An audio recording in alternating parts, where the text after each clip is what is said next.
দেখো বন্ধুরা, সব বাজার টাজার হয়ে গেছে। আজকে চিলি চিকেন হবে। হ্যাঁ, চিলি চিকেন হবে।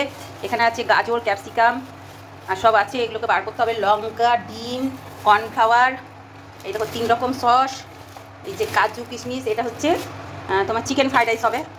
এই যে গরম মশলা, এলাচ, দারচিনি সব আছে। তো এইগুলো হচ্ছে এখন দেখিয়ে বেছে বুছে নিই, পরিষ্কার করে নেবো আর সব বানিয়ে নেবো। আর এখানে তোমার ওই চালটা বসিয়ে দিয়েছি, হবে। একটা জিনিস দেখাই গাজরের, দেখেছো? এই দেখো, হাঁটি হাঁটি পা পা দুপা নিয়ে স্বর্গে যা। দেখো হেভি লাগছে না? হাঁটি হাঁটি পা পা দুপা নিয়ে স্বর্গে যা। তো তাই দেখালাম তোমাকে, কেমন লাগছে দেখো। দুটো মনে হচ্ছে পা। এই দেখো ম্যারিনেট, মানে শুধু লেবুর রস দিয়ে ম্যারিনেট করে রেখেছি এটা। আর এটা দেখো, এটাও হচ্ছে লেবুর রস দিয়ে। আর ওখানে রসুন কুচি আছে এইখানে। এই দেখো সবগুলো আর কি, ক্যাপসিকাম, বিনস, গাজর, এইগুলোকে সব কেটে কুটে নিলাম।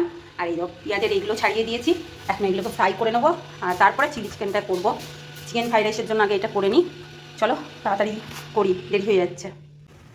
এই দেখো, এইদিকে ডিমটা আমি ভেজে নিচ্ছি আর এটা পুরো ফাটিয়ে দিয়ে দিয়েছি। এবার শুধু নাড়াতে থাকবো আর হয়ে যাবে। আর বেশি দিইনি তেলটা, দেখো হয়ে যাবে রাতেই। আর এখানে শুধু লবণ দিয়েছিলাম তেলে, আর জাস্ট লবণ দিয়ে ডিমগুলো ফাটিয়ে দিয়েছিলাম, ওতেই হয়ে যাবে। আর দেখো আমি ঝুরঝুরে করে নিচ্ছি, কেননা একটু তো ড্রাই করতেই হবে, সেই জন্যই আর কি। একদম খুব সুন্দর সাদা সাদা ডিম ভাজা হবে, না হলে কিন্তু হবে না। তো ওই জন্যই দেখো নাড়তেই থাকছি আমি। তো ওই জন্যই আর কি, দেখো খুব সুন্দর কিন্তু ভাজা হচ্ছে। এইরকম করে মানে ডিমের ভুজিয়াটা না দারুণ লাগে, জাস্ট অসাম লাগে। মানে পেঁয়াজ ছাড়া ডিমের এইরকম করে ভুজিয়া করলে ভালো লাগে সেটা। তো যারা পেঁয়াজ দিয়ে খায় তাদের ব্যাপার আলাদা, কিন্তু আমার ভালো লাগে এরকম কিছু কুসুম কুসুম হয়ে থাকে, খুব সুন্দর লাগে। তো দেখতে থাকো, এটা হয়ে যাবে আর আমি এবার নামিয়ে ফেলবো, দিয়ে অন্য কিছু করব, মানে ওই চিলি চিকেনটা আর কি ভেজে নেবো। এই দেখো কড়াইটা বসিয়ে দিয়েছি আর তেজপাতা দিয়ে দিয়েছি। এটা ঘি, কিন্তু পুরোটাই ঘি। এবং হচ্ছে এলাচটা আমি গুঁড়ো করে দেবো বলে আমি ওটা দিইনি। আর এখানে তোমার গাজরটা দিয়ে দিলাম, বিনস দিয়ে দিলাম। আর এতে আমি ক্যাপসিকামটা দেবো না, কারণ হচ্ছে ক্যাপসিকামটা দিলে ভালো লাগে না, জাস্ট ওই জন্য আর কি ক্যাপসিকামটা দেবো না। তো দেখো এখানে আমি গাজর আর বিনসটা দিয়ে দিলাম। আর কাজু আর কিশমিশটা দিয়ে দেবো, কারণ কাজু আর কিশমিশটা ভিজানোর জন্য বাটিতে রেখে দিয়েছি।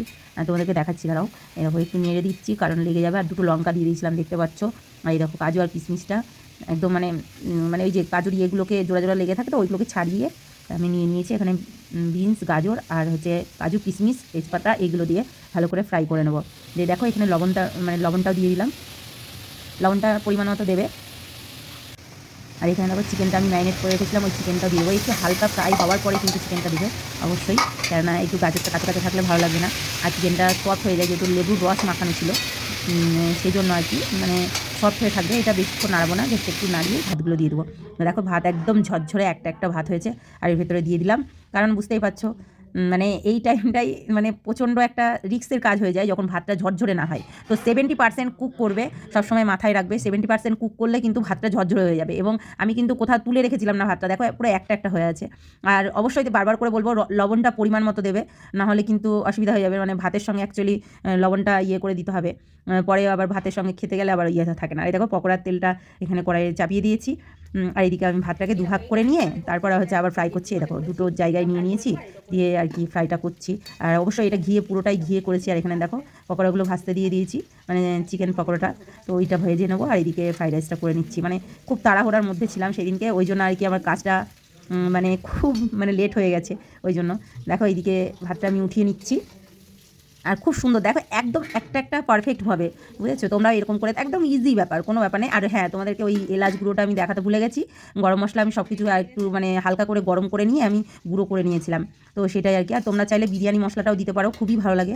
হ্যাঁ, তো যে কোনো কোম্পানি না, এভারেস্ট কোম্পানির দিলে ভালো হয়, ওটা খুব ভালো। দেখো এদিকে চিকেন পকোড়াগুলো এবার ভেজে নিচ্ছি আমি, কারণ চিকেন পকোড়াগুলো পরে ভাজলাম। অ্যাকচুয়ালি ম্যারিনেট করে আমি 1 ঘন্টা মতো রেখে দিয়েছিলাম ফ্রিজে।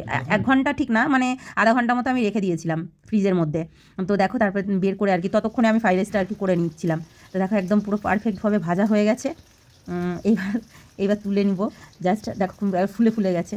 অবশ্যই এর মধ্যে কী কী দিয়েছি তোমাদের এর আগেও একটা ভিডিওতে দেখিয়েছিলাম বলে আমি আর দেখাইনি। তো এর ভেতরে ছিল ওই চিকেনটা ম্যারিনেট করে রেখেছিলাম আদা, রসুন আর কাঁচা লঙ্কা পেস্ট দিয়ে, আর লেবুর রস, ঠিক আছে, এটা দিয়ে আমি ফ্রিজে রেখে দিয়েছিলাম। আর দেখো খুব সুন্দর হয়েছে চিলি চিকেনটা। আমার ছেলে খাচ্ছিল এবং দেখো এত সুন্দর হয়েছে। ও ও বলছিল চিলি চিকেন এবং চিকেন ফ্রাইড রাইসটা এত সুন্দর হয়েছে মা।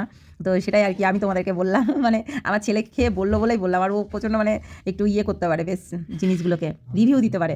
তো চলো সবাই ভালো থেকো, সুস্থ থেকো, সাবধান থেকো, টাটা।